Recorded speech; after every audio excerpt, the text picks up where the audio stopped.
тау деп біздің қаламыздың атын осындай біздің аппақ тауларымызға байланысты қойған. Қараңыздар, қандай әдемі. Басқа қалалардағы таулар қара, өте ерекше, аппақ, әдемі.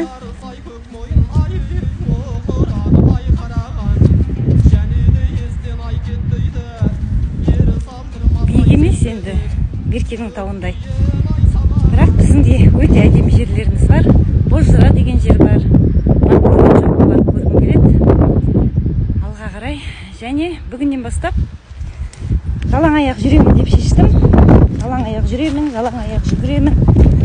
Үйден бірден жалаң аяқ шығамын деп. Егерде жалаң аяқ жүрмесе пайдалы болса, неге жалаң аяқ жүрмеске?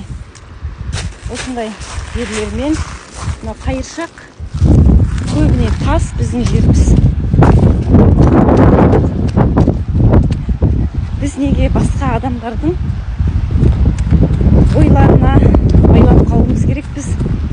Егер де бұл пайдалы болса, неге бірден жалаң аяқ жүрмеске? Неге жалаң аяқ жүріп үйренбеске? Ертеңнен бастап үйден аяқ киімсіз шығамын. Бір апта осылай